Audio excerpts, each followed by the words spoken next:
Hi friends, మహాభారతంలోని ప్రధాన పాత్రలలో దుర్యోధనుని పాత్ర కూడా ఒకటి. చిన్నతనం నుండే సోదర సమానులైన పాండవులపై ఈర్ష్యాద్వేషాలను పెంచుకున్నాడు. దుర్యోధనుడు చేసే కుట్రలను గురుపెద్దలెవ్వరూ ఆపలేకపోయారు. దుర్యోధనుడు తన మామ శకునితో కలిసి పాండవులను అనేక రకాలుగా కష్టాలకు గురిచేశాడు. ధృతరాష్ట్రుడు తన కుమారుడైన దుర్యోధనుడు చేసే కుట్రలను, మోసాలను చూస్తూ కూడా మౌనంగా ఉండిపోయాడు. అందుకే చివరకు వంశ నాశనాన్నే చూశాడు ధృతరాష్ట్రుడు. దుర్యోధనునికి కర్ణునిపై అత్యంత నమ్మకం. ఎలాంటి యోధులనైనా కర్ణుడు ఓడిస్తాడన్న నమ్మకం దుర్యోధనునిలో ఉండేది. అర్జునుణ్ణి ఓడించాలంటే అది కర్ణునికే సాధ్యమని భావించి కర్ణుణ్ణి చేరదీసి గౌరవ మర్యాదలు కల్పించాడు. కాని ఒకసారి దుర్యోధనుణ్ణి యుద్ధంలో వదిలేసి కర్ణుడు పారిపోయాడు. ఆ యుద్ధం ఎవరితో జరిగింది? కర్ణుడు ఎందుకు పారిపోయాడు? దుర్యోధనుడు ఎందుకు ఆత్మాహుతి చేసుకోవాలనుకున్నాడు? దుర్యోధనుడి ప్రాణత్యాగాన్ని ఎవరు ఆపారు? ఆ సమయంలో ఒక రాక్షసి దుర్యోధనుణ్ణి పాతాళ లోకంకు తీసుకెళ్లి ఒక రహస్యం చెప్పింది. ఆ రహస్యం ఏమిటి? అసలు ఆ రాక్షసి ఎవరు? ఆ తర్వాత దుర్యోధనుడు ఏం చేశాడు? ఇలాంటి సందేహాలన్నింటికీ సమాధానాలు ఈ వీడియోలో తెలుసుకుందాం. వీడియో చూస్తున్న వారిలో ఎవరైనా శ్రీకృష్ణుని భక్తులు ఉన్నట్లయితే తప్పకుండా జై శ్రీకృష్ణ అని కామెంట్ చేయండి. అంతకంటే ముందు ఎవరైనా మన ఛానల్ ని ఫస్ట్ టైం చూస్తుంటే ప్లీజ్ సబ్స్క్రైబ్ చేసుకోండి. అలాగే ఈ వీడియోని తప్పకుండా లైక్ చేయండి. మీ ఒక్క లైక్ మాకెంతో సపోర్ట్ నిస్తుంది. దుర్యోధనుడు పాండవులపై ఎన్నో కుట్రలు చేశాడు. పాండవులు ఖాండవ వనాన్నే శ్రీకృష్ణుని సహాయంతో ఇంద్రప్రస్థగా మార్చుకొని అక్కడే వారు పరిపాలన సాగించారు. పాండవులు సంతోషంగా ఉంటే ఓర్వలేని దుర్యోధనుడు తన మామ శకునితో కలిసి యుధిష్ఠిరుని బలహీనతపై కుట్ర పన్నారు. జూదమాడటానికై యుధిష్ఠిరుణ్ణి హస్తినకు ఆహ్వానించారు. దుర్యోధనుడు బదులు శకుని యుధిష్ఠిరునితో పాచికలాడి మోసం చేసి యుధిష్ఠిరుణ్ణి ఓడించాడు. అలా ఇంద్రప్రస్థను, తన సోదరులను, చివరకు వారి భార్య అయిన ద్రౌపదిని కూడా పణంగా పెట్టి జూదమాడాడు. కాని సర్వం కోల్పోయాడు. చివరకు యుధిష్ఠిరుణ్ణి మళ్లీ ఓడించి పాండవులను 12 సంవత్సరాల పాటు అరణ్యవాసం, 1 సంవత్సర కాలం అజ్ఞాతవాసం చేసేలా కుట్ర పన్నుతాడు దుర్యోధనుడు. అలా పాండవులు ద్రౌపదితో కలిసి అరణ్యవాసంకు వెళ్లిపోయారు. పాండవులు 5 సంవత్సరాల అరణ్యవాసం ముగిసే సమయాన వ్యాస మహర్షి వారి వద్దకు వస్తాడు. యుధిష్ఠిరునితో, నీ సోదరుడైన అర్జునుణ్ణి హిమాలయాలకు వెళ్లి కఠినమైన తపస్సును ఆచరించి అధునాతన ఆయుధాలను పొందమని, అలాగే భవిష్యత్తులో అతిపెద్ద యుద్ధం జరిగే అవకాశాలు ఉన్నందున ఆయుధాలు తప్పనిసరి అవుతాయని, కాబట్టి వాటిని పొందే మార్గం చూడమని సలహా ఇస్తాడు వ్యాస మహర్షి. అర్జునుడు హిమాలయాలకు వెళ్లి పాశుపతాస్త్రం, అలాగే ఎన్నో దివ్యాస్త్రాలను కూడా దేవతల వద్ద నుండి పొంది తిరిగి వచ్చాడు. అర్జునుడు తపస్సులో ఉన్న సమయంలో భీముడు ఒకసారి హనుమంతుణ్ణి కలిసి గదాయుద్ధంలో మెలకువలు నేర్చుకుంటాడు. అలా పాండవులు అరణ్యవాసంలో వారి వారి యుద్ధ నైపుణ్యాలతో పాటు అస్త్రాలను కూడా పొందారు. అర్జునుడు తిరిగి వచ్చాక ద్వైతవనంలో ఉండడానికై పాండవులు అన్ని ఏర్పాట్లు చేసుకున్నారు. వారికి జరిగిన అవమానాలను కొద్ది కొద్దిగా మర్చిపోతూ కొంత ఉపశమనం పొందుతూ ఉంటారు. దుర్యోధనుడు పాండవులను అక్కడ కూడా ప్రశాంతంగా ఉండనివ్వకూడదనుకున్నాడు. పాండవులపై ఇంకా ఈర్ష్యతో వారిపై పన్నాగం పన్నుతాడు. ద్వైతవనంలో క్రూర మృగాలు ఎక్కువగా ఉండడం వలన హస్తినలోని గోవులకు రక్షణ లేకుండా పోయింది. అందుకే ఆ క్రూర మృగాలన్నింటినీ వేటాడి మన గోవులకు రక్షణ కల్పిస్తామంటూ దుర్యోధనుడు ధృతరాష్ట్రునికి చెప్తాడు. మొదట ధృతరాష్ట్రుడు అంగీకరించడు.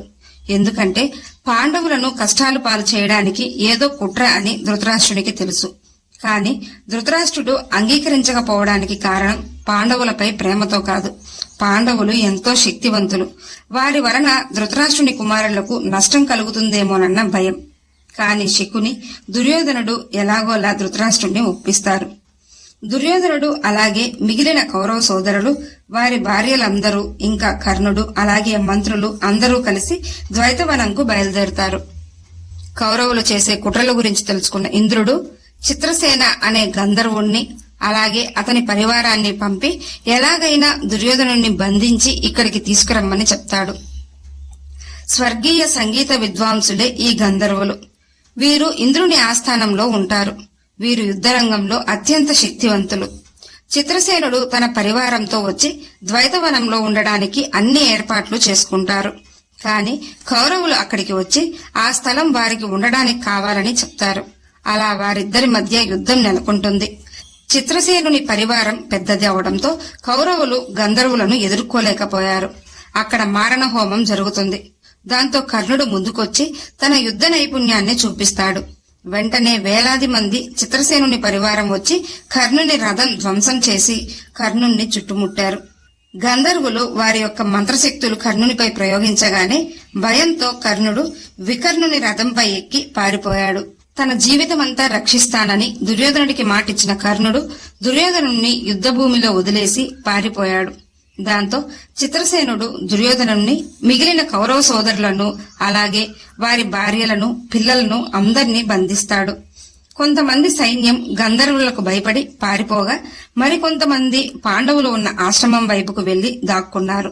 కౌరవుల మంత్రులు పాండవులు ఉన్న ఆశ్రమం వద్దకు వెళ్లి గంధర్వులు దుర్యోధనుణ్ణి, అలాగే మిగిలిన కౌరవ సోదరులను, వారి భార్యలను బంధించారని యుధిష్ఠిరునికి చెప్పి ఎలాగైనా వారిని కాపాడమని వేడుకుంటారు. యుధిష్ఠిరుడు తను నమ్మిన క్షత్రియ ధర్మాన్ని గుర్తు చేసుకుని తన సోదరులను వెళ్లి కౌరవులను రక్షించమని చెప్తాడు. అందుకు మిగిలిన పాండవులు అంగీకరించరు.